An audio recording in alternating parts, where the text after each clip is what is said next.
Vamos a iniciar con la palabra, hermanos. Señor, te damos gracias porque nos das la dicha y el privilegio de estar aquí en tu casa, reunidos con el propósito de escuchar tu voz, escuchar las indicaciones y las instrucciones que tienes para nosotros. Creemos que tienes cosas maravillosas reservadas para nosotros.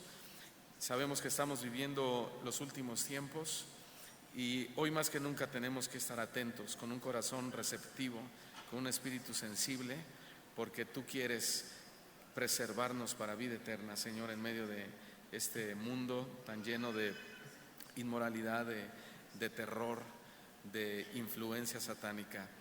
Gracias por tu palabra que escucharemos, porque siempre tus palabras llegan a tiempo. Gracias en el nombre de Jesús. Amén. Amén. Los jóvenes pueden pasar a su salón de clases.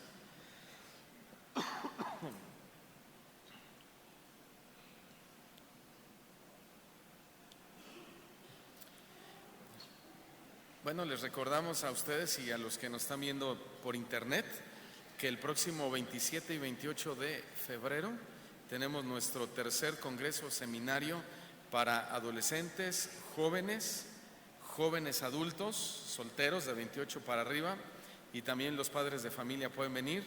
El nombre del congreso para esta ocasión, el tema, mejor dicho, es la gloria de los jóvenes es su fuerza. Vamos a tocar temas muy interesantes, es entrada libre, así que si ustedes nos están viendo por internet, les invitamos para que vengan con sus hijos o que los envíen. Y hermanos de esta congregación, por favor, no falten. Sí, es un seminario muy importante, como lo acabo de mencionar en mis comentarios. Dada la situación que estamos viviendo, los tiempos que estamos viviendo, necesitamos recibir toda esta información de parte del Señor. Muy bien, ahora que estuve en Guadalajara, en el Congreso para Pastores, que se llama El Desafío del Ministerio, y precisamente los temas son dirigidos a pastores, me llamó mucho la atención los temas que estuvieron tocando, muy necesarios, muy importantes, y no solamente para los pastores, sino para la congregación en general. Vi una gran necesidad de que esos temas fueran tomados y adaptados para la congregación, y eso es lo que yo estuve orando al Señor. Le dije: Señor, si tú quieres que esto lo lleve a la congregación, pues dame la guía, por favor. Y bueno, el Señor ha puesto en nuestro corazón hablar de los temas que hablaron allá, desde luego adaptado, o mejor dicho, haciéndolos de nuevo para cada uno de nosotros. Y el seminario allá se llamó Enfrentando los conflictos del ministerio, y yo le llamé a esta serie Enfrentando los conflictos de la iglesia, ¿sí? Entonces voy a tocar los mismos títulos, temas, pero con diferentes aplicaciones y diferentes comentarios, desde luego. Entonces van a ser aproximadamente 9 o 10 enseñanzas muy importantes. Hoy iniciamos esta nueva serie y repito, la serie se llama Enfrentando los conflictos de la iglesia, y el tema del día de hoy se llama Enfrentando la inmoralidad sexual en la iglesia. Enfrentando la inmoralidad sexual en la iglesia. Quiero que por favor vayamos a la primera carta del apóstol Pablo a los Tesalonicenses, capítulo 4, versículo 3 en adelante. Primera de Tesalonicenses 4, versículo 3 en adelante.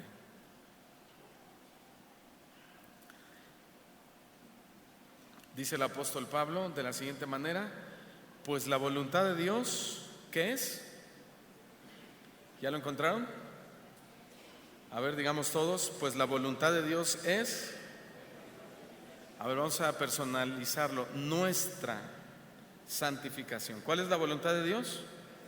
Nuestra santificación, que os apartéis de fornicación, que cada uno de vosotros sepa tener su propia esposa en santidad y honor. Versículo 5: no en pasión de concupiscencia, como los gentiles que no conocen a Dios. Si se dan cuenta, hermanos, el enfoque del apóstol Pablo en esta carta a los tesalonicenses es específicamente hacia la familia. En este caso él se dirige al esposo, él está hablando al hombre. En el versículo 4 él dice que cada uno de vosotros sepa tener a su propia esposa en santidad y honor. Entonces Pablo se refiere o le habla, se dirige al esposo, a la cabeza, y le dice que debe saber tener a su propia esposa en santidad y honor. Sin embargo, esta carta y prácticamente todas las cartas que escribió Pablo están llenas de principios aplicables no solo para el esposo, no solo para la esposa, sino a todos los integrantes de la familia. Entonces, si nosotros vemos que Pablo le habla al esposo, es un principio, no solamente se está dirigiendo al hombre, no solo es un requisito para el hombre o un deber del hombre, es un deber de la esposa, es un deber de los hijos sostener el hogar o mantener la casa en santidad y honor. Hermanos, al habernos tocado vivir la era de los últimos tiempos, ¿lo sabían que estamos viviendo los últimos tiempos? Bueno, los teólogos dicen que los últimos tiempos iniciaron cuando Cristo vino a la tierra. En ese momento inicia la época de los últimos tiempos, pero ya después de 2000 años, todas las señales que se han dado se están cumpliendo una tras otra de una forma muy clara y específica. Entonces los teólogos dicen, los expertos, que ahora vivimos los últimos tiempos de los últimos tiempos. Y al habernos tocado vivir esa era, pues también nos ha tocado ser parte de la generación más depravada, más sucia, inmoral y alejada de Dios en toda la historia de nuestro planeta.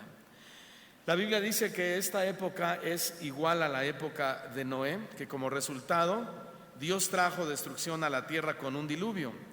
De la misma manera, Dios va a traer destrucción sobre nuestro planeta, pero ahora lo hará con fuego y no habrá segundas oportunidades.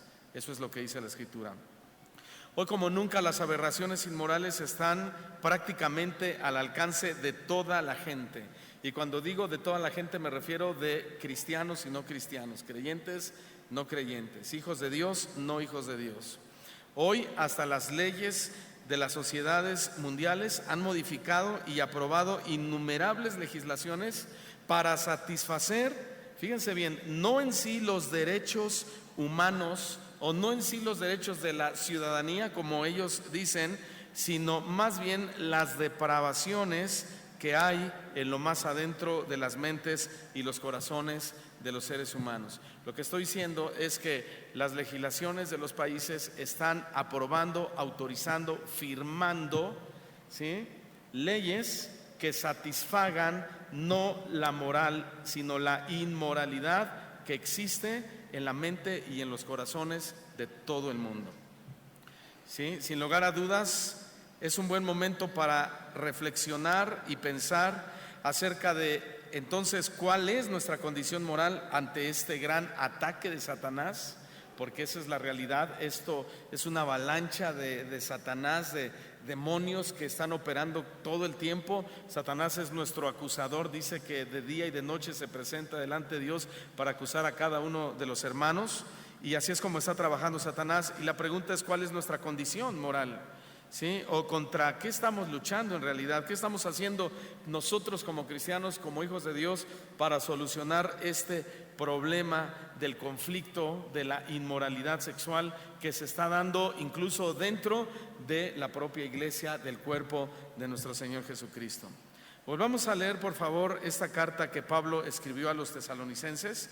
Nuevamente, primera de Tesalonicenses 4:3, y vamos a irnos deteniendo poco a poco. Dice, en primer lugar, el versículo 3, que la voluntad de Dios, todos digan la voluntad de Dios. Esta palabra voluntad en el griego significa el deseo de Dios o la inclinación de Dios. Pablo está diciendo que el deseo de Dios y la inclinación de Dios es nuestra santificación, que os apartemos de fornicación, que cada uno de nosotros sepa tener su propia esposa en santidad y honor, no en pasión de concupiscencia como los gentiles que no conocen a Dios. En estos versículos hay una verdad clarísima que la acabamos de leer. Esa verdad es que la voluntad de Dios es nuestra santificación. ¿Podemos decirlo todos? La voluntad de Dios es nuestra santificación. Note que Pablo le está escribiendo a la iglesia. Entonces Dios nos está hablando a la iglesia. La voluntad de Dios para la iglesia es su santificación. Sin embargo, a estas alturas, muchos cristianos todavía se preguntan, ¿cuál será la voluntad de Dios para mi vida? ¿Sí? Tenemos años en el cristianismo y todavía cristianos se preguntan, ¿será malo ir al antro? Pastor, ¿será malo tomar? ¿Será malo fumar? ¿Serán malas las caricias a mi novia? ¿Será malo acariciar a mi novia? ¿Qué tan malo? Hay quienes todavía se atreven y preguntan, ¿qué tan malo es si me acuesto con mi novia antes de casarme? Porque no saben cuál es la voluntad de Dios para sus vidas. Y le estoy hablando a cristianos. Sin embargo, la respuesta es clara. Pablo dijo, la voluntad de Dios es nuestra santificación. Y es la santificación en todos los ámbitos de nuestra existencia. Santificación en tu trabajo, santificación en tu escuela, santificación en tu casa, santificación en tu relación de noviazgo, santificación en tu relación matrimonial, santificación con tus vecinos y por supuesto santificación en la congregación dentro de la iglesia como hermanos en Cristo. Hermanos, la voluntad de Dios para nosotros siempre será buena, por eso Él quiere que nos santifiquemos. Dios quiere bendecirnos, sí. Dios quiere sanarnos, sí, por supuesto. Dios quiere usarnos, por supuesto que sí. Sin embargo, en primera instancia, lo que nos está diciendo Pablo es que la voluntad de Dios o el deseo de Dios o la inclinación de Dios es que nos santifiquemos. Amén. ¿Cuántos dicen amén? Entonces, es lícito querer ser usado por Dios, es lícito aspirar a las bendiciones de Dios, es lícito aspirar a los milagros del Señor, pero en primera instancia, Dios o la voluntad de Dios es nuestra santificación. ¿De qué te sirve recibir un milagro? ¿De qué te sirve recibir prosperidad si al final tu alma irá a parar al infierno por no haber caminado en la voluntad de Dios, que es la santificación? La palabra santificar significa ser más dedicados a Dios, es una de sus significados o acepciones. También significa ser más puros moralmente, es decir, que la santificación es diaria. ¿Cada cuándo es la santificación? Es diaria, todos los días estamos trabajando en nuestra vida, en nuestros pensamientos, en nuestras acciones, en nuestras palabras, cada día, esa es la santificación. Esto me habla entonces que si santificación significa o identifica a una persona como alguien que está más dedicado a Dios o alguien que es más puro moralmente, entonces significa que debe haber una diferencia visible entre los que son hijos de Dios y los que no son hijos de Dios. Amén. Debe haber una diferencia visible, no solamente de dichos, porque todos decimos ser cristianos, pero muchos allá afuera dicen, para ser cristiano mejor me quedo como estoy. En mi trabajo teníamos un compañero cristiano que lo apodaban el diablo. Imagínense cómo sería para que lo apodaran el diablo. Mejor no digas que eres cristiano, mejor no digas nada, quédate callado, ¿no? Entonces, si decimos que nosotros estamos santificándonos o somos hijos de Dios, es porque debe haber una diferencia visible entre los que son hijos de Dios y los que no son hijos de Dios. ¿Y cuál es esa diferencia visible? Que los que no son hijos de Dios no se santifican. Así de fácil. Los que no son hijos de Dios no se santifican. Es más, ni siquiera lo intentan, hermanos. Es más, ni tampoco pueden. No saben lo que es santificarse. ¿Por qué? Porque no se santifican porque ellos no saben lo que representa la santificación. Pero un hijo de Dios como nosotros sabemos y debemos saber lo que representa la santificación, y en ese sentido es que vamos a mostrar una diferencia visible al mundo, donde el mundo nos podrá identificar como verdaderos hijos de Dios. Ahora, ¿cómo es esa manifestación visible? Leamos el versículo 5 del mismo capítulo y libro que estamos leyendo. Dice, no en pasión de concupiscencia, ¿qué más? Como los gentiles que no conocen a Dios. Como los gentiles que no conocen a Dios. Ahí está la respuesta de por qué la gente de afuera no se santifica. ¿Por qué no se santifican? Porque no conocen a Dios. ¿Sí, hermanos? ¿Me está entendiendo? Los de afuera no se santifican porque no conocen a Dios. Ellos pecan como si nada. ¿No es cierto? Ellos pecan como si nada. Es más, disfrutan pecar. No solo pecan, como les gusta esa forma de pecado.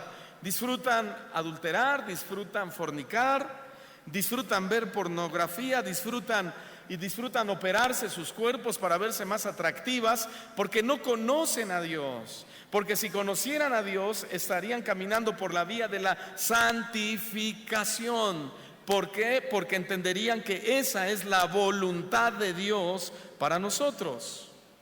Pero un hijo de Dios, como nosotros, no debe pecar de la misma manera, porque nosotros se supone que sí conocemos a Dios y sabemos cuál es la voluntad de Dios para nosotros, y sabemos que la voluntad de Dios para nosotros, ¿cuál es? Nuestra santificación. Amén. Vayamos a 1 Corintios capítulo 1, por favor, versículo 2. 1 Corintios 1, versículo 2. Dice Pablo a la iglesia, le escribe a la iglesia de Dios que está en Corinto. ¿A quiénes se dirige? A los santificados en Cristo Jesús.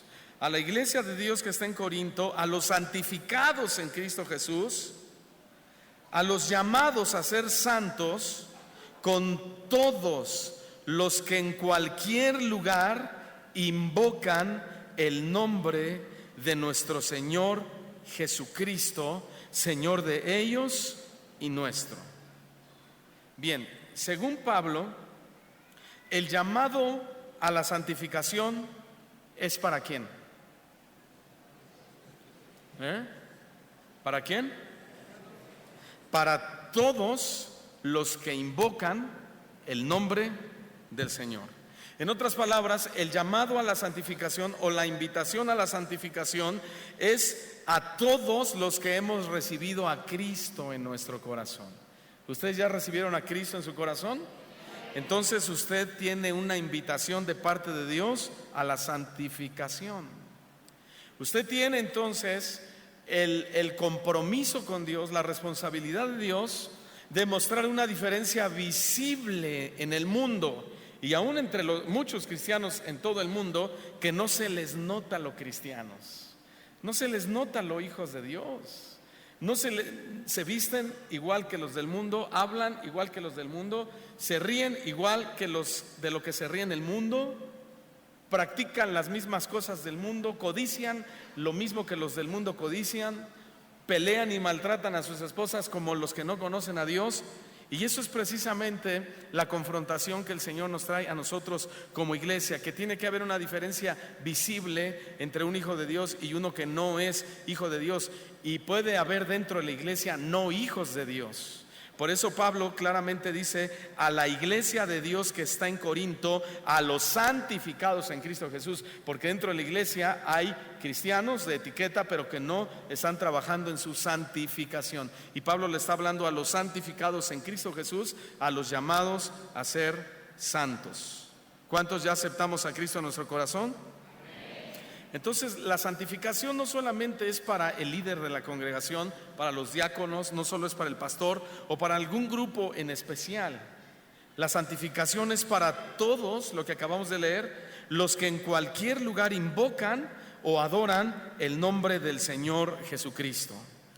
Pregunta, ¿cuántos lo invocan a diario? Amén. ¿Cuántos le adoramos diario? Señor, te adoro, gracias por este día, te alabo, no hay nadie como tú.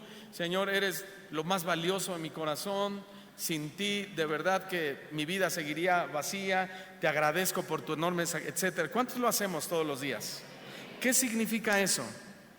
Que lo estamos invocando, lo estamos adorando a Dios. ¿Qué quiere decir? Que entonces la invitación es para nosotros. Y este es un punto muy importante que nos va a ayudar a enfrentar la inmoralidad sexual como iglesia. ¿Cuál? Saber que Dios mismo es quien nos invita hacia la santificación. En el mismo texto de 1 Tesalonicenses 4, del 3 al 5, Pablo menciona 3 principios muy claros que nos ayudan a enfrentar la inmoralidad sexual en la iglesia y a entender lo que es la santificación. En primer lugar, Pablo dice que me aparte de fornicación, que nos apartemos de fornicación. Amén. A ver, todos digan que me aparte de fornicación. ¿Qué significa que me aparte de fornicación? Bueno, aquí es literal, que me aparte.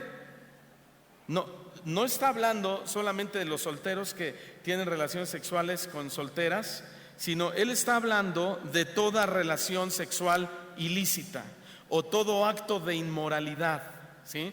Pablo lo que está diciendo es que me debo apartar de toda relación sexual ilícita, de toda clase de relación sexual ilícita, de toda clase de inmoralidad sexual. Es decir, ni antes del matrimonio tener nada que ver con nadie, ni tampoco con otra mujer o con otro hombre que no sea nuestro cónyuge. Así de sencillo es la santificación. Ese es el primer principio que menciona Pablo. El segundo principio dice que sepa tener a mi esposa en santidad y honor. ¿Cuántas esposas dicen amén? Sin miedo, esposas. Que sepa tener a mi esposa en santidad y honor. ¿Qué significa esta frase? Que cada hombre debe tratar de una manera honrosa y decente a su mujer. Eso es santificación. Que cada hombre, repito, debe tratar de manera honrosa y decente a su mujer. No se le debe obligar a hacer algo inmoral o algo que vaya contra los principios bíblicos establecidos para el matrimonio, establecidos por Dios. Por ejemplo, me recuerdo que un día una mujer nos contó a mi esposa y a mí que su esposo, fíjense, su esposo la obligaba a que tuviera relaciones sexuales con otro hombre y el esposo al mismo tiempo estarlos observando. Y el esposo le decía: yo soy tu cabeza, yo soy tu autoridad, así que te ordeno que lo hagas. Eso, hermanos, es precisamente no tener a la esposa en santidad y honor. Bueno, me fui a un ejemplo muy burdo, muy fuerte, ¿sí? Pero el ejemplo consistía en obligar a tu esposa a hacer algo que vaya contra su propio deseo, que vaya contra los principios bíblicos establecidos por Dios, precisamente como matrimonio. Pero ¿sabe qué? La desgracia que vive este mundo es que esas son las modas. Esas son las modas del mundo. Eso es ahora lo que al mundo le llena, le satisface. Eso le gusta a los hombres y a muchas mujeres también. Y qué lamentable ejemplo para nuestros hijos, ¿no lo creen, hermanos? ¿No lo creen? Porque ahora nuestros hijos se enfrentan con compañeros donde antes, yo me acuerdo en la primaria y todavía en la secundaria, se mencionaba que se iban a ir con una muchacha y todavía nos escandalizábamos y decíamos: no, ¿cómo? Eso no puede ser. Ahora, si no lo haces, te catalogan de lo peor, de un cobarde, de no eres hombre, ni tampoco eres mujer. Y no solamente eso, haz esto y haz aquello y haz aberraciones de esta manera, hasta al bestialismo. El mundo está cayendo, que es tener relaciones sexuales con animales. Pero eso es la moda de este mundo, hermanos. Ahora, lo que estoy tratando de hacer es conviccionarlos de que el blanco de Satanás es la familia. ¿Sí? El blanco de Satanás es la familia. Satanás quiere destruirnos a todos y cada uno de nosotros. Quiere destruir a tus hijos, a mis hijos. Quiere destruir a tu esposa, a mi esposa, a tu esposo. Quiere destruirlos a través de la inmoralidad sexual. ¿De qué manera? Bueno, hay muchas maneras. Por ejemplo, al esposo que no está satisfecho, Satanás le pone una mujer que esté dispuesta a darle lo que su esposa no le da. O a la esposa insatisfecha le ofrece lo mismo. Le presenta un hombre cariñoso, un hombre amable, un hombre caballeroso, que le dé las atenciones que su esposo no le da, y de esa manera la mujer cae en la trampa de la inmoralidad sexual. Y con los hijos lo mismo. Les presenta a Satanás la fornicación como un acto de su propia libertad que no es pecado. Les dice que la unión libre es más inteligente que el matrimonio, que si una mujer ama a otra mujer o un hombre ama a otro hombre no es malo. Al fin lo que importa es estar con alguien que te ame y te entienda. Y así es como Satanás enreda a la familia en el pecado de la inmoralidad sexual, porque su blanco es precisamente tu familia y mi familia. Y algo importante que debemos tomar en cuenta es que Satanás va a tomar ventaja porque sabe, fíjense bien, que en nuestra genética moral traemos la semilla pecaminosa heredada de nuestros padres Adán y Eva. Y ahí es donde él quiere tomar ventaja. Leamos Romanos capítulo 7, versículo 21, por favor.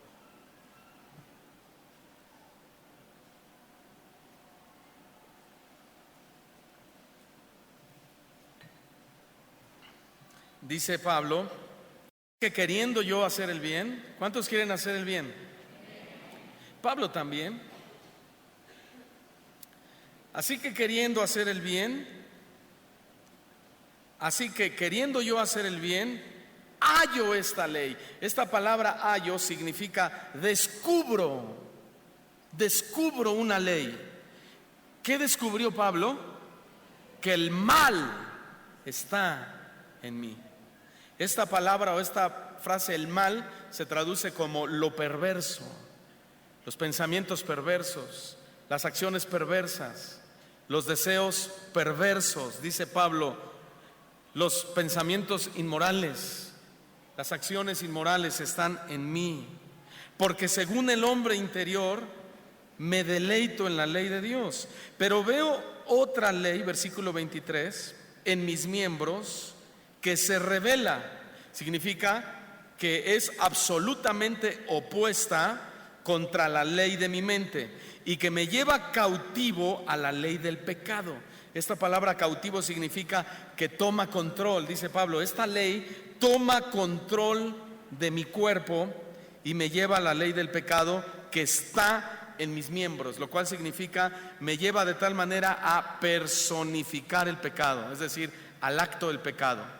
Y llega a una conclusión en el versículo 24 y él exclama: miserable de mí, miserable de mí. Ahora esta frase es importante porque cuando él dice miserable de mí, el sentido o lo que él está o cómo se está sintiendo es desdichado. Él está exclamando: soy un ser desdichado. Me siento desdichado porque lo que no quiero hacer, eso hago. Y él se pregunta: ¿quién me librará de este cuerpo de muerte? ¿Quién me librará de este cuerpo de muerte? Ahora, hay dos verdades que nos presenta Pablo en este pasaje. Número uno, el mal está en nosotros. ¿Lo sabían? El mal está en nosotros, en la gente. Ninguno de nosotros nos debemos sentir más santos que nadie. Ninguno de nosotros en este lugar debe sentirse superior a otro. Nadie es más perfecto que otro. Todos somos iguales de imperfectos sin excepción. ¿Cuántos dicen amén a esto? Desde el que hace la labor más mínima en la congregación hasta el que hace la labor más grande. Pero Pablo, o Dios mejor dicho a través de Pablo, dice: el mal está en nosotros. Y esa es una verdad escrita en la palabra de Dios. El mal está en nosotros. ¿Por qué? Pablo dijo: porque queriendo hacer yo el bien, descubro que el mal está en mí. Wow, hermanos.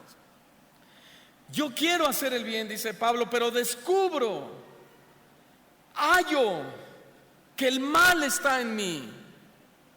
¿Cuántas veces nos ha pasado que cometemos un pecado, cometemos pecados ilícitos y decimos, nunca pensé que yo fuera capaz de hacer algo así? O tu esposa o tu familiar, nunca pensé que fueras capaz de ofenderme de esa manera. Uno mismo dice, jamás pensé que yo podría decir algo así, nunca pensé que esto pudiera salir de mis labios. A veces tenemos pensamientos tan malos que decimos, nunca pensé que yo pudiera tener esta clase de pensamientos en mi mente. Si supiera mi esposa, si supiera mi esposo, si supiera el pastor, si supiera la gente los pensamientos que tengo. Eso nos puede pasar a todos. A eso se refirió el apóstol Pablo. Y ¿sabe qué? Eso es normal que nos suceda. Ahora, no estoy dando licencia a que pienses y fabriques, ¿sí?, pensamientos así. Pero es normal que nos suceda porque traemos la naturaleza caída de nuestros padres Adán y Eva. No podemos hacer el bien por nosotros mismos. Eso es imposible. Eso es imposible. ¿Me oyeron? Por nosotros mismos no podemos hacer el bien porque el mal está en nosotros.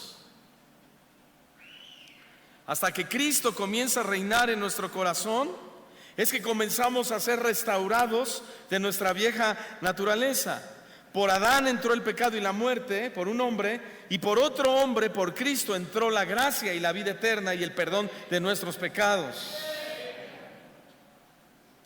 ¿Por qué mentimos? ¿Por qué ofendemos? ¿Por qué desobedecemos? ¿Por qué engañamos a la gente? ¿Por qué peleamos? ¿Por qué lastimamos a otros? ¿Por qué? Porque el mal está en nosotros. No podemos negar eso. Somos personas malas desde que nacemos.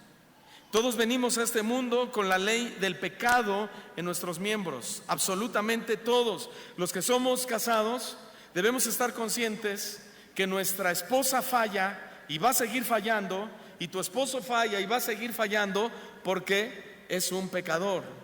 Te casaste con un pecador, te casaste con una pecadora imperfecto, que estamos en el proceso de la perfección en Cristo Jesús.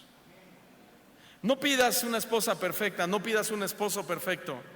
Mejor pídele a Dios su gracia para que les dé sabiduría y puedan gobernar bien su casa, puedan llevarse bien, puedan amarse con el amor de Dios que ahora está en nuestros corazones.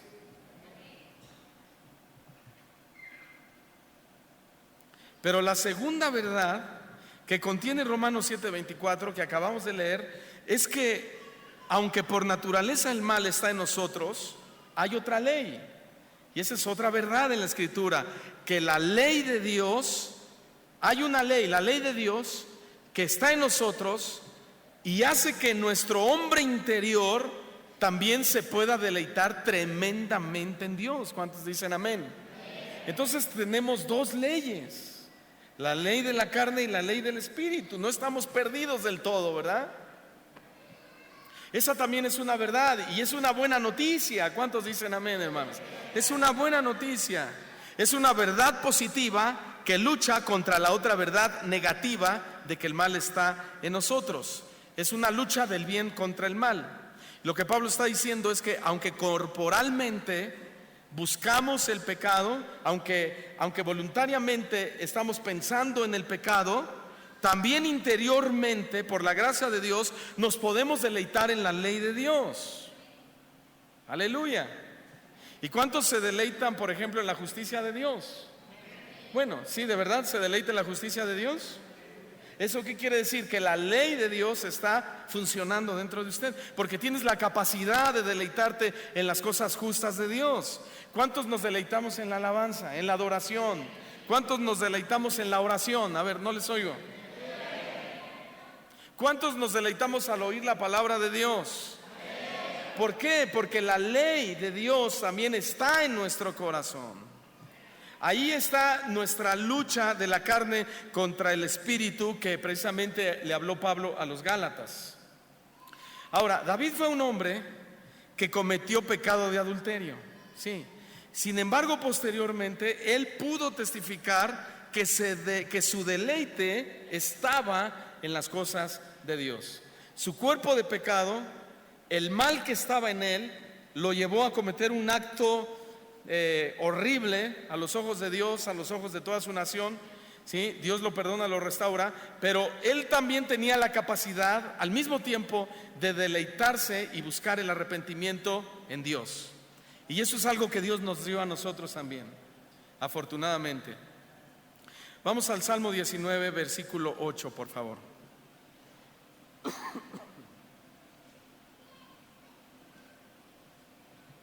Salmo 19, versículo 8.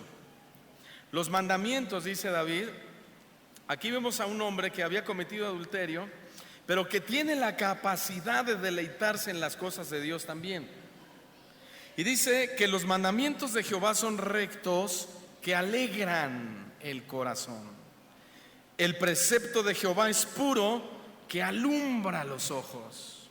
El temor de Jehová es limpio, que permanece para siempre.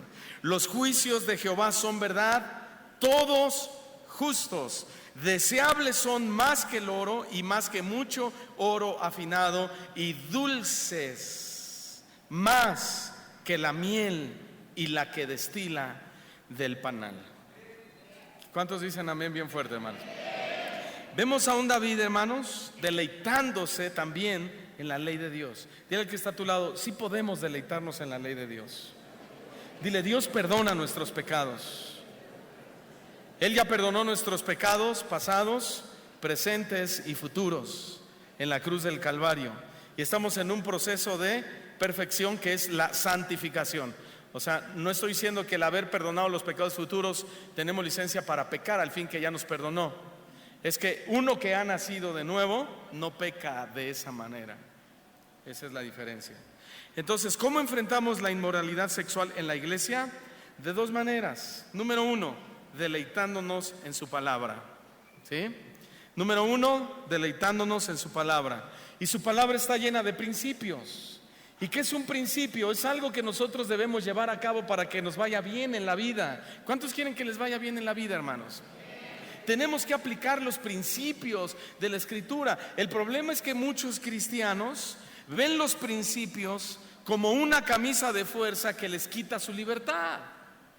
Y ellos dicen, ¿cómo que no puedo hacer esto? ¿Cómo que no puedo hacer aquello? ¿Cómo que esto tampoco? Y ellos creen que Dios les quita su libertad. Pero es todo lo contrario. Esa cerca que Dios nos pone no es una cerca una cerca prohibitiva, sino una cerca protectora. Protectora. Él nos está protegiendo de Satanás, que anda como león rugiente buscando devorarte a ti, a tu esposa y a tus lindos hijos. Por eso es que tienes que aprender a deleitarte en la ley de Dios. Los principios, los mandamientos de Dios, repito, son para que nos deleitemos en ellos, no para que nos sintamos prohibidos. Y número dos, estoy preguntando cómo enfrentamos la inmoralidad sexual en la iglesia. Número uno, deleitándonos en su palabra. Y número dos, sabiendo, fíjense bien, que nuestro cuerpo es templo del Espíritu Santo. ¿Cómo enfrentamos la inmoralidad sexual? Sabiendo, entendiendo que tu cuerpo, mi cuerpo, es el templo del Espíritu Santo. Oigan bien, así combatimos la inmoralidad sexual en la iglesia. ¿Sabías que tu cuerpo es templo del Espíritu Santo? 1 Corintios 6, 19 lo dice. 1 Corintios 6, 19 dice Pablo: ¿o ignoráis que vuestro cuerpo es templo del Espíritu Santo? Y cuando la Biblia habla del templo del Espíritu Santo o el templo de Dios, está hablando de que el templo es el lugar donde Dios debe ser adorado. Por eso muchos le llamamos a este lugar templo o iglesia, porque nos reunimos a adorar a Dios. Pero el templo del Espíritu Santo es tu cuerpo. el cual está en vosotros, está hablando el Espíritu Santo, está en vosotros, el cual tenéis de Dios y que no sois vuestros. En dos cosas tenemos que reflexionar. Número uno, nuestro cuerpo es templo del Espíritu Santo, hermanos.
Amén. Ya volvimos. ¿En qué nos quedamos? Ok.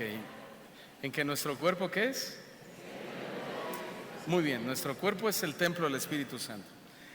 Entonces, les decía que hay dos cosas en las que tenemos que reflexionar. Número uno es eso, nuestro cuerpo es templo del Espíritu Santo. Reflexione eso. ¿Sí? Tu cuerpo es el templo del Espíritu Santo. Qué maravilloso, ¿no le parece, hermano? Eso es una maravilla. Eso es algo sobrenatural. Qué cosa tan especial, hermanos. Me ven así, ¿verdad? Nuestro cuerpo es templo del Espíritu Santo. Fíjense bien, Dios mismo, Dios, el creador del universo, diseñó nuestro cuerpo especialmente para que fuera su casa. Eso es fantástico, hermanos. Eso es sobrenatural. Dele fuerte el aplauso al Señor. Dios mismo diseñó nuestro cuerpo para que fuera su hogar. Y al ser nuestro cuerpo un templo, es en ese templo donde Dios debe ser adorado. ¿Sí? Es en ese templo donde Dios debe ser adorado. Y adorarlo o adoración significa varias cosas. Adorarlo significa ser amado. Adorarlo significa ser honrado. Significa ser reverenciado. Adorado es ser admirado, ser servido, ser tributado a Dios, hermanos, desde nuestro cuerpo. No sé si alcance por eso dije, hay que reflexionar en esto. Lo estamos adorando con nuestro cuerpo, lo estamos sirviendo con nuestro cuerpo, le estamos honrando, lo estamos amando. Entonces, este cuerpo nuestro, aunque con muchos defectos y pecados todavía, es para eso, para que lo honremos, para que lo sirvamos, para que lo amemos con todo el cuerpo, con todo nuestro ser. Sin embargo, el pecado de inmoralidad sexual ataca precisamente la adoración a Dios mediante nuestros cuerpos. ¿Sí? Entonces Satanás no te va a inducir a que tú ya no adores a Dios con tus palabras. Él nunca te va a decir, cállate, no le cantes, o cállate, no le adores. No, Él te va a poner otros aspectos que envuelvan las funciones de tu cuerpo, de tal manera que al final te des cuenta que estás adorando más otras cosas con tu templo, tu cuerpo, que a Dios, el cual lo diseñó para que lo adoraras a Él.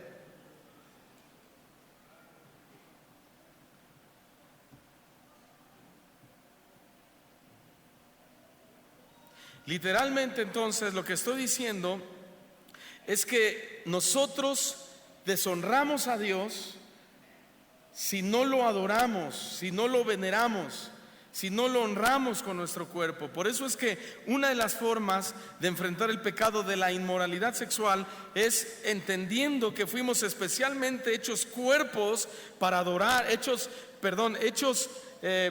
por Dios.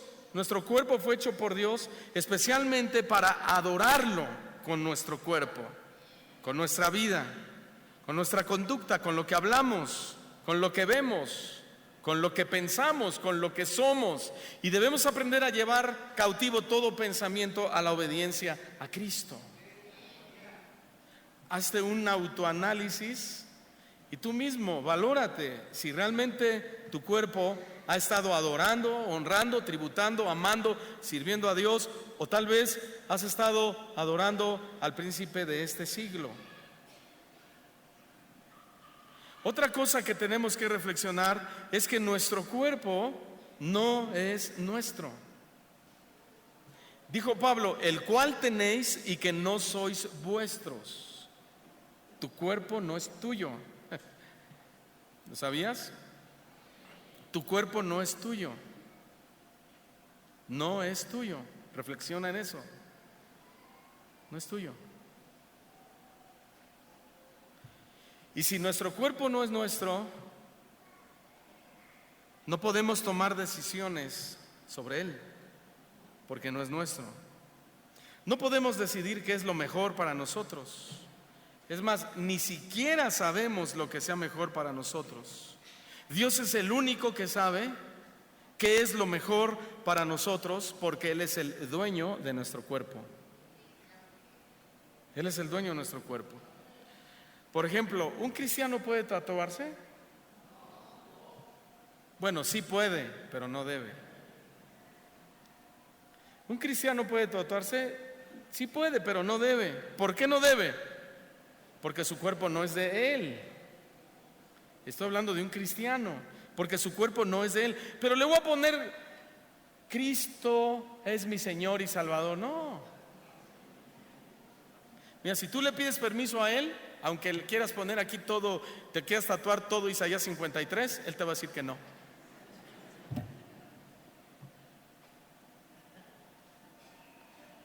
Es moda, yo lo sé que es moda, pero hay principios en la Escritura que nos han sido dados para agradar a Dios y amarlo por encima de todas las cosas. Amén. Tampoco un cristiano debe fumar. Tampoco un cristiano debe ir a los antros. Tampoco un cristiano debe fornicar ni adulterar. ¿Por qué? Porque su cuerpo no es de él.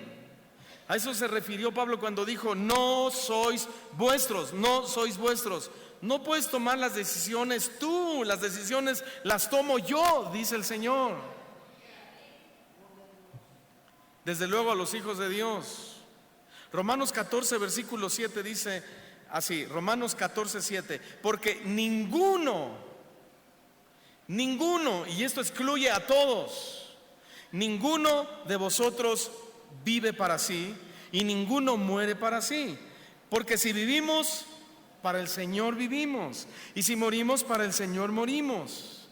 Así pues, sea que vivamos o que muramos, del Señor somos. Verso 9, porque Cristo para esto murió y resucitó y volvió a vivir. ¿Para qué?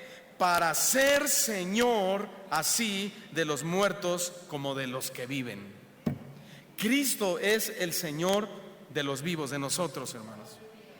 Por eso es que Satanás obra con tan despiadada lucha contra nosotros. ¿Por qué? Porque Satanás, escúchame bien, Satanás quiere que vivas para ti.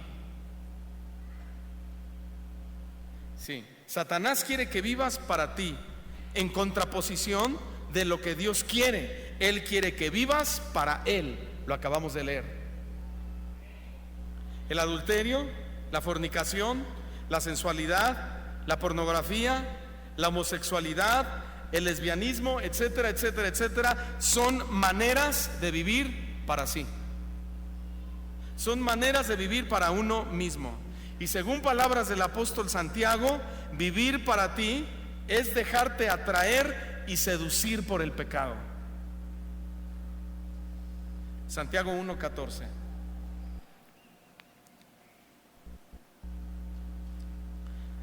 Sino que cada uno, dice Santiago, y cada uno significa todos.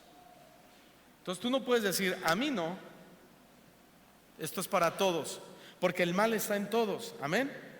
Y dice Santiago que cada uno, es decir, todos, somos tentados cuando de su propia concupiscencia es atraído y seducido. Ya lo he dicho, concupiscencia significa el deseo de pecar que traemos por naturaleza desde que nacemos.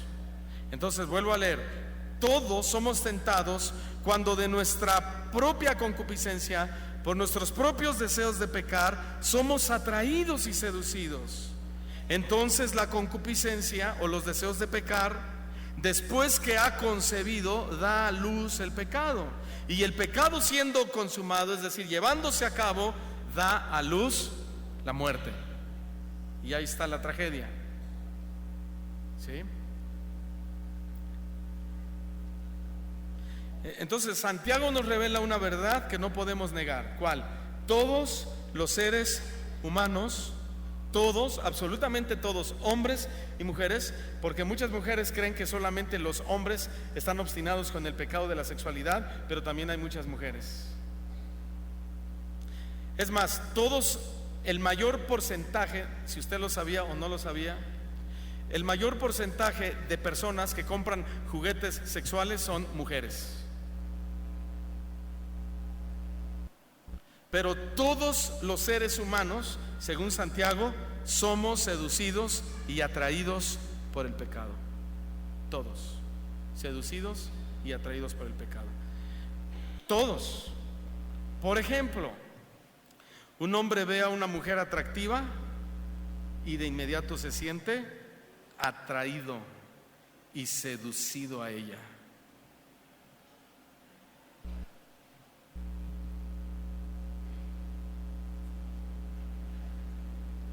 Aunque vaya su esposa a un lado.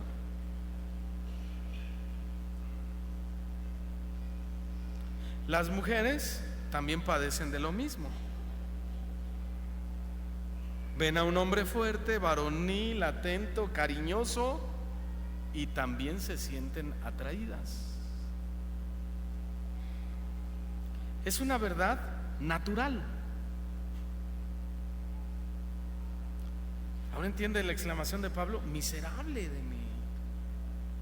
No quisiera estar sintiendo esto, no quisiera ser así. Miserable de mí. Pero es una verdad natural.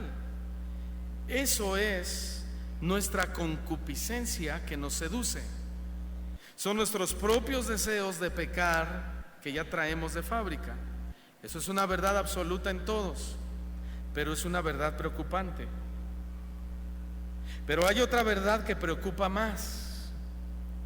Dice Santiago que cuando nuestra concupiscencia, nuestros deseos de pecar se dejan atraer, se deja atraer esa concupiscencia y seducir, esa concupiscencia o deseos de pecar van a dar a luz el pecado. Y después viene lo peor. El pecado va a dar a luz la muerte. ¿Sí, hermanos y amigos? Ineludiblemente el pecado da a luz la muerte, nos guste o no nos guste. El pecado da a luz la muerte. Entonces, ¿qué debemos hacer? Bueno, la clave ya nos la dio Santiago. Él dijo que el problema está en qué cosas vamos a dejar que nos seduzcan. ¿Sí? ¿Qué cosas van a dejar que nos seduzcan? O sea, de nosotros va a depender hacia qué seremos atraídos y seducidos. O sea, tú decides. Tú decides. ¿Estoy siendo claro, hermanos?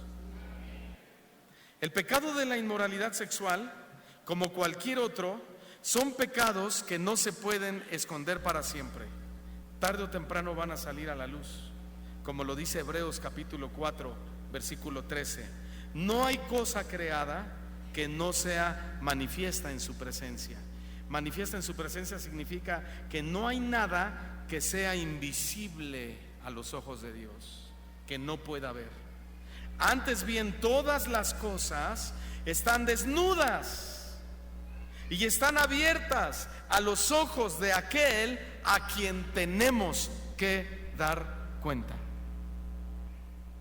Todas las cosas están abiertas y desnudas ante aquel a quien tenemos que dar cuentas. Todas las cosas están desnudas y abiertas, significa están expuestas ante los ojos de Dios. Todas. ¿Cuántas? Quizá puedes esconderte de tu esposo, puedes esconderte de tu esposa. Quizá puedas mandarte mensajes inmorales y después borrarlos y nadie se dará cuenta. Sí, puedes salir con otra si tú quieres. Puedes salir con otro y tal vez tu esposo o tu esposa nunca se dará cuenta. Pero ante Dios todas las cosas están expuestas. Todas las cosas están expuestas ante los ojos de Dios.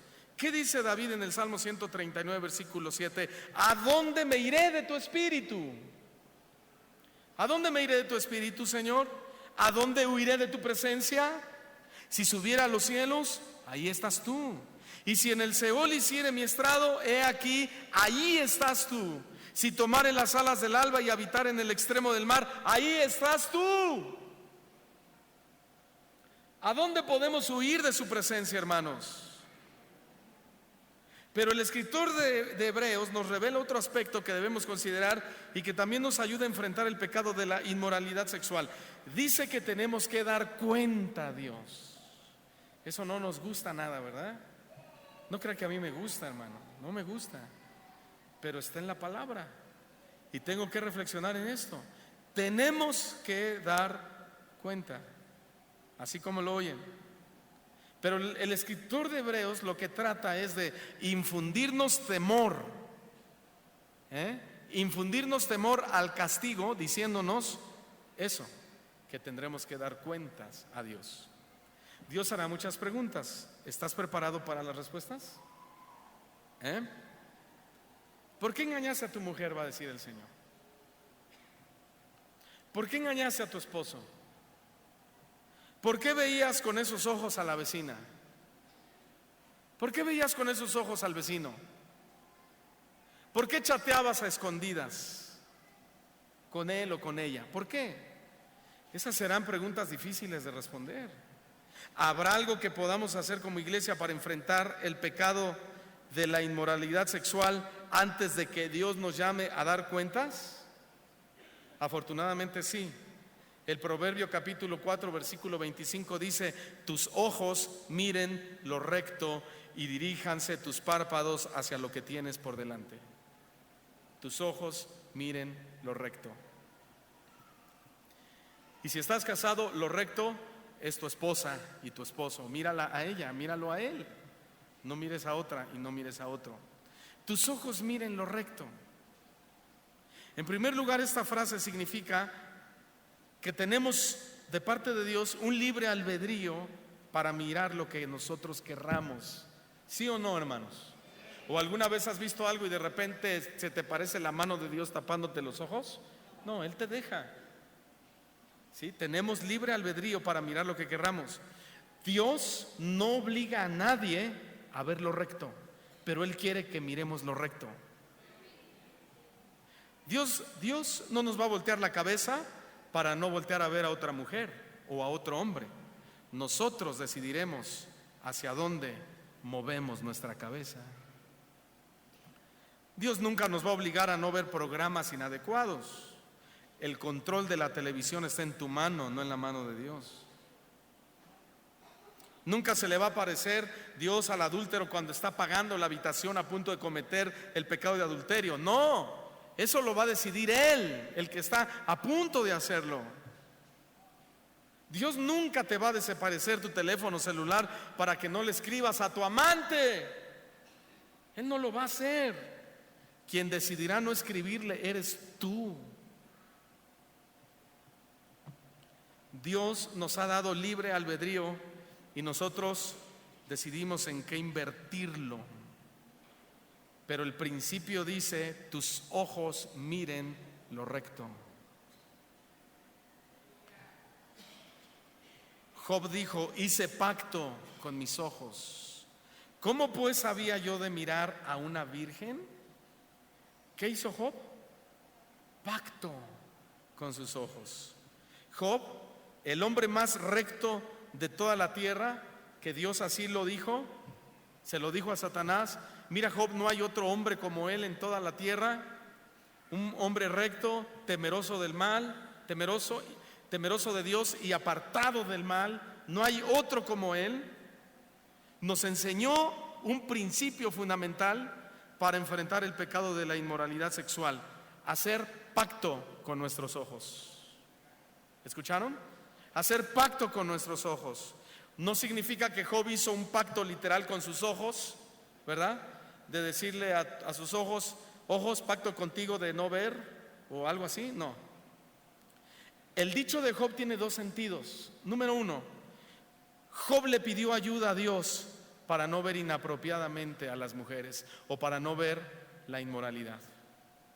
Y el segundo sentido es que Job hizo un pacto con Dios de que sus ojos no mirarían inapropiadamente a las mujeres. Lo primero que hizo Job es pedirle ayuda a Dios, y en segundo lugar decirle: ya que sé que me estás ayudando, ahora yo hago un compromiso contigo, no veré inapropiadamente la inmoralidad o a las mujeres.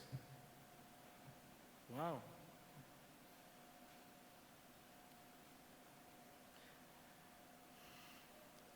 Para terminar, Pablo nos muestra varias verdades que debemos saber antes de luchar contra el pecado de la inmoralidad sexual. Primera de Corintios 10:13. Estas son verdades que nos ayudan, nos consuelan, nos dan fortaleza. Él dice que no nos ha sobrevenido ninguna tentación que no sea humana, pero fiel es Dios, que no nos dejará ser tentados más de lo que podamos resistir, sino que dará también juntamente con la tentación, ¿qué? La salida. ¿Para qué? Para que podamos soportar. Hay 4 verdades incrustadas en este pasaje que debemos saber antes de enfrentar la lucha contra el pecado de inmoralidad sexual. Número 1, no nos ha venido ninguna tentación que no sea humana. Amén. Digamos todos: no nos ha venido ninguna tentación que no sea humana. ¿Qué quiere decir esto? Que ninguna tentación que Dios permita será desconocida para nosotros. Ninguna, hermanos, ninguna. Hombres y mujeres, todos seremos tentados por igual. Número 2, segunda verdad: fiel es Dios. Fiel es Dios. ¿Qué significa? Que tenemos a un Dios bueno que siempre estará a nuestro lado, ayudándonos y fortaleciéndonos. Tercera verdad: Dios no nos dejará ser tentados más allá de lo que no podamos resistir. ¿Qué significa? Eso es parte también de su fidelidad. Dios no le va a permitir a Satanás que nos tiente de una manera que no tengamos la capacidad de salir adelante. ¿Me oyeron? Dios no le va a permitir a Satanás que nos tienta o que nos toque de alguna manera que no podamos salir adelante. Si así fuera, Job no sería el único hombre tan sufrido como lo fue. Habría muchos, pero hasta el día de hoy no se ha sabido de otro hombre que haya padecido los mismos sufrimientos que Job. ¿Por qué? Porque Dios no lo ha permitido. ¿Por qué? Porque no hay hombre que podría soportar eso. Entonces el libro de Job nos enseña principios y fundamentos importantes. ¿Para qué? Para conocer la fidelidad de Dios y para refugiarnos en la gracia de Dios. Dios no le va a dejar a Satanás tentarte más allá o en algo que no tengas la capacidad de salir adelante. Y número 4, Dios nos dará la salida. Amén. ¿Alguien se goza de esto, hermanos? Dios nos dará la salida. Dios nos dará la salida. No es una promesa, es una verdad contundente. Es una verdad dicha por Dios. Es una verdad que aplasta a Satanás, hermanos. Dios no solamente estará a nuestro lado fortaleciéndonos, sino que también nos dirá cómo y de qué manera podemos resistir el pecado. Dios nos dará la salida. ¿Cómo podemos hacerle frente a este pecado? Confiando que Dios es fiel. Dios es fiel. Dile al que está a tu lado: confía, Dios es fiel y nos dará la salida. Dios es fiel, hermanos. Cuando Dios calla, no es que Él tenga un pensamiento negativo de fracaso hacia nosotros. Es que aún en medio del silencio Dios nos enseña. Pero Él está ahí junto a nosotros porque Dios es fiel. Dios es fiel.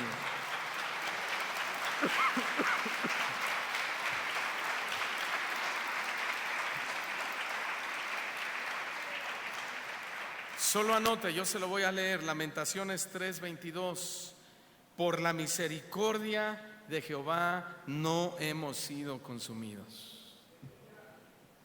Por la misericordia del Señor no hemos sido consumidos, porque nunca decayeron sus misericordias.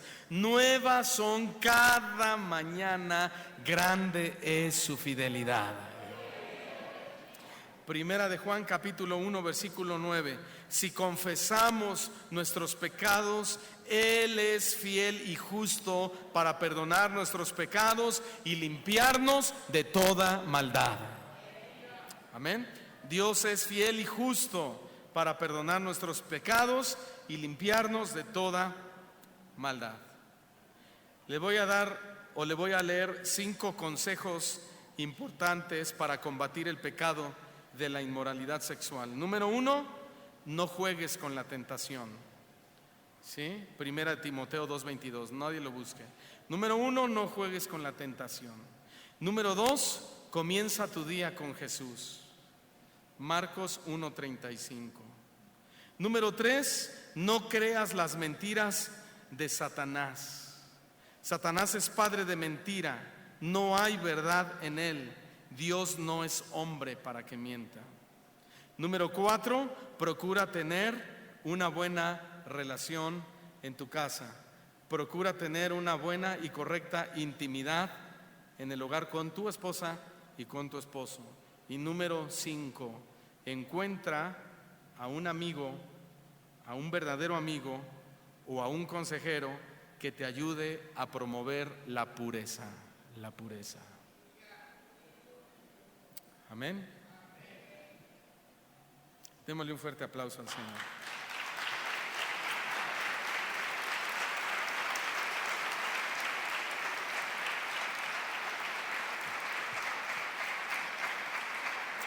Aleluya. Voltee con su hermano y dígale: Dios es fiel. Dios es fiel. Amén. Oremos. Señor, te alabamos, te agradecemos por tu palabra. Gracias, Señor, por este tiempo maravilloso, por esta palabra, Señor, que nos das acerca de cómo enfrentar los conflictos en la iglesia, cómo enfrentar el conflicto de la inmoralidad sexual. Satanás ya arrojó la red, Señor, lo sabemos.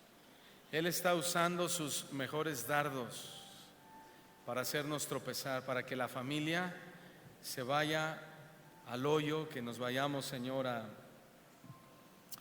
fracaso.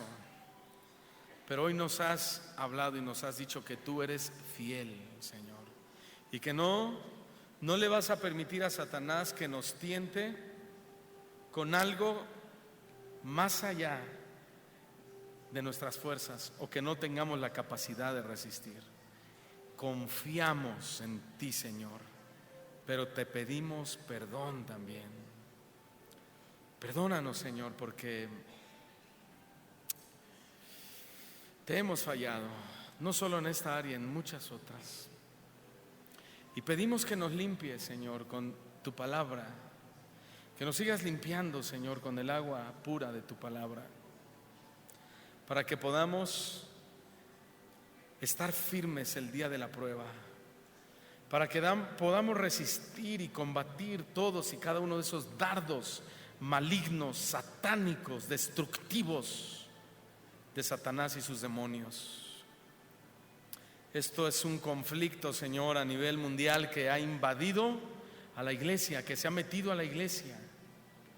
Aún tus hijos, aún tus siervos han caído en este letal ataque del diablo. Ha destruido familias completas, congregaciones enteras se han destruido por este pecado horrible de la inmoralidad sexual. Nosotros estamos a tiempo hoy, Señor, de ser librados. Estamos a tiempo, Señor, de enderezar nuestro camino. Porque tú nos hablas siempre a tiempo y fuera de tiempo, Señor. Tú siempre estás ahí para alertarnos, para dirigirnos, para amarnos, para mostrar tu cuidado, tu pastoreo.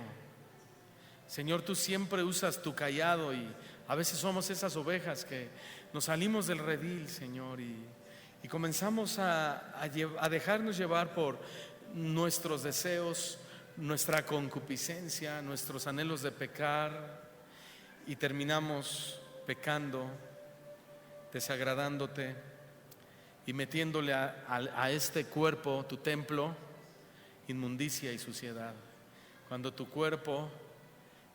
nuestro cuerpo es tu templo, donde tú debes ser adorado a través de mi cuerpo, a través de lo que digo, a través de lo que hablo, a través de lo que oigo, a través de todo mi ser. Ayúdanos, Señor, por favor, a salir adelante de esto. Ayúdanos, Señor. Pídale la ayuda al Señor, tómele la mano a su familiar y juntos oren al Señor, pídanle la ayuda como familia.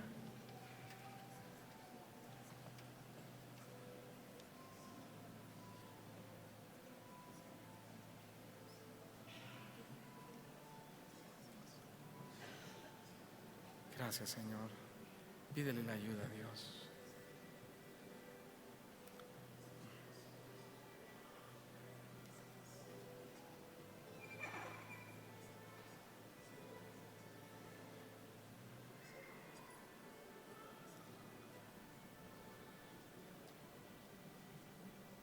Ore a Dios. Haz un pacto con tus ojos. Haz un pacto con tus ojos. Recuerda, 2 cosas significa hacer un pacto con tus ojos. Número 1, pídele la ayuda a Dios. Dile, Señor, ayúdame, ayúdame. Pon tus convicciones en mi corazón.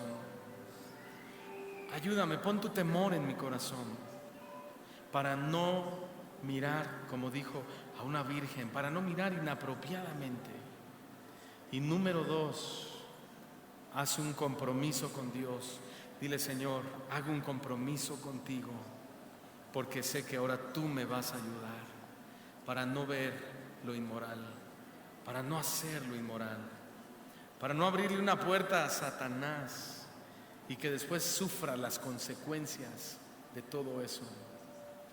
Oren al Señor. Te alabamos, Señor.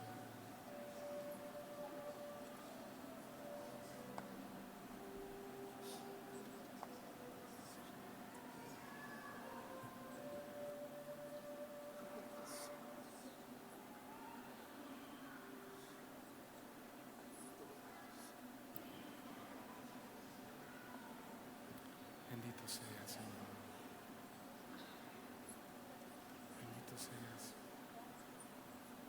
Bendito seas, Señor Jesús. Te alabamos.